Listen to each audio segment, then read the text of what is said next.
이번 시간에 우리 작업 순서에 대해서 같이 한번 살펴보도록 하겠습니다.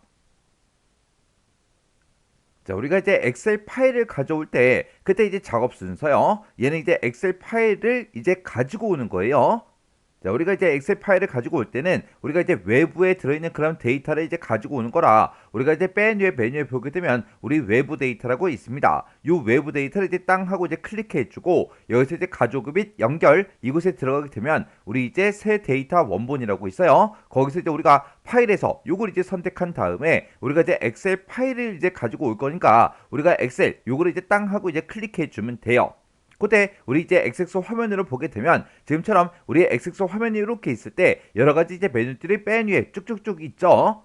그때 우리가 이제 외부 데이터 얘를 이제 땅 하고 이제 선택해주면 이곳에 가족 및 연결이라고 있고 여기서 이제 우리가 새 데이터 원본 요걸 이제 땅 하고 찍어주면 돼요. 얘를 이제 땅 하고 이제 우리가 클릭을 해주면 지금처럼 이렇게 이제 우리 짜잔하고 아래쪽에 하이 메뉴가 이렇게 나타납니다. 거기서 이제 우리가 파일에서 요거 이제 선택해 주고 그때 우리 이제 엑셀 파일을 가지고 올 거니까 여기서 이제 엑셀 요 아이콘을 이제 땅 하고 이제 클릭해 주면 돼요. 이렇게 해서 우리가 엑셀을 이제 땅 하고 이제 클릭하게 되면 우리 외부 데이터 가져오기 엑셀 스프레드시트 창 요 창이 짜잔하고 떠요. 그때 그 창에서 우리가 이제 찾아보기라는 이 버튼을 이제 땅 하고 이제 클릭한 다음에 우리가 이제 가져올 그 엑셀 파일을 해당 경로를 이제 찾아가서 우리가 선택을 해주면 돼요.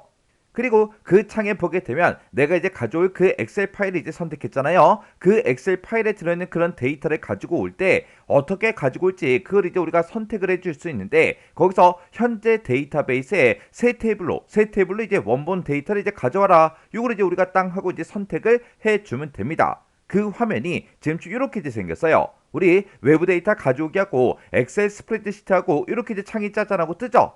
그러면 그때 이제 우리가 여기서 이제 찾아보기 요거를 이제 땅 하고 누르게 되면 우리 엑셀 파일을 이제 찾아갈 수 있게 그 대화 상자가 뜹니다. 그러면 그 대화 상자에서 엑셀 파일이 들어있는 그 경로를 쭉쭉쭉 찾아가서 엑셀 파일을 이제 선택하게 되면 그 경로가 이제 이곳에 쭉쭉쭉 나타나고 파일 이름까지 싹 다 이제 이곳에 다 나타날 거예요.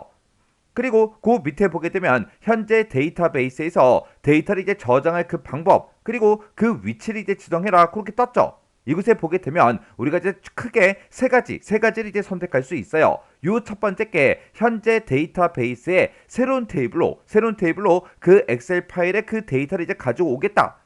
그게 이제 첫 번째고요. 요 세 번째 거는 연결 테이블을 이제 만들어서 우리 데이터 원본에다가 그걸 이제 연결시키겠다. 그거요. 그러면 얘는 이제 데이터를 가지고 오는 게 아니라 데이터를 가지고 올 때 원본 데이터는 이제 서로 연결해서 가지고 오겠다. 그거죠.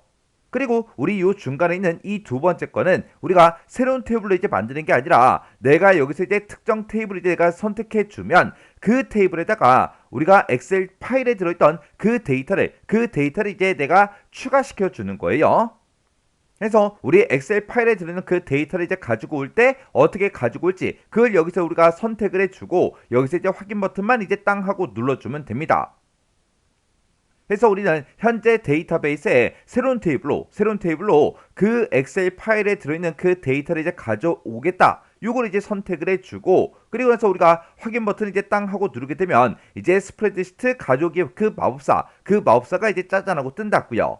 그때 1단계부터 시작해서 5단계까지 있는데 그때 1단계에서는 우리 이제 워크시트 이제 표시나 이름 있는 범위 표시 이런 것들을 이제 우리가 선택을 해줄 수가 있어요. 그때 이 워크시트 표시라는 거는 우리 이제 엑셀 시트 단위로 이제 데이터를 가지고 오거나 연결할 때 우리가 이제 워크시트 표시 요거 이제 선택해 주는 거고요. 이름 있는 범위 표시라는 거는 우리 엑셀에서 특정 영역을 우리가 이제 이름 정의를 할 수 있죠.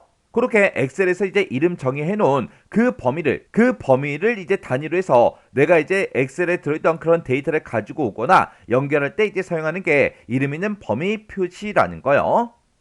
그래서 워크시트 단위로 가지고 올 거냐 아니면 이름 정의한 그런 이제 단위로 가지고 올 거냐 그거 이제 선택해 주는 거고 우리 2단계로 이제 짜잔하고 이제 넘어가게 되면 첫 행에 이제 열 머리글이 있냐 없냐 그런 것들을 우리가 지정해 줄 수 있습니다. 그리고 이제 3단계로 넘어가게 되면 우리 제외할 그 필드를 우리가 선택해 줄 수 있어요. 해서 우리 이제 엑셀에 보게 되면 이제 여러 개 필드로 이제 구성된 그런 데이터가 있을 때 그 중에서 내가 특정 필드만 이제 가지고 올 때 어떤 거는 이제 제외하겠다. 그렇게 해서 우리가 제외할 그 필드를 선택을 해 주는 거예요. 그리고 그 다음 단계로 이제 넘어가게 되면 우리 4단계에서는 우리의 기본키를 이제 지정할 수가 있습니다. 해서 어떤 필드를 기준해서 내가 기본키를 지정하거나 아니면 기본키를 이제 선택을 안 하거나 그런 것들을 이제 해줄 수가 있어요. 그리고 5단계로 이제 짜잔하고 넘어가게 되면 지금까지 했던 그런 데이터들을 어떤 테이블 이름으로 이제 가지고 올지 그 테이블 이제 이름을 입력해라. 그렇게 이제 화면에 뜬다고요. 해서 우리가 테이블 이름까지 딱 쓰고 우리가 이제 마침 버튼을 누르면 내가 여기다 썼던 그 이름 있죠. 그 이름으로 이제 테이블이 생성이 되면서 엑셀 파일에 들어있던 그 데이터가 전부 다 이제 테이블에 다 저장이 됩니다. 이렇게 해서 우리가 엑셀 파일을 이제 가지고 올 때 지금처럼 이런 순서대로 우리가 작업을 해주면 됩니다. 해서 우리가 이제 엑셀 파일을 가지고 올 때 이런 순서대로 한다라고 해서 이런 순서들을 여러분들이 외울 필요는 없고요. 어차피 얘네는 여기까지만 오면 이제 마법사가 나타나니까 마법사를 잘 보고 우리가 이제 하나씩 우리가 이제 선택을 해주면 되겠죠. 그때 우리가 이제 엑셀 파일에 들어있는 그런 데이터를 가지고 올 때 어떤 메뉴를 찾아가는지 그 정도를 여러분들이 기억하고 계셔야 돼요.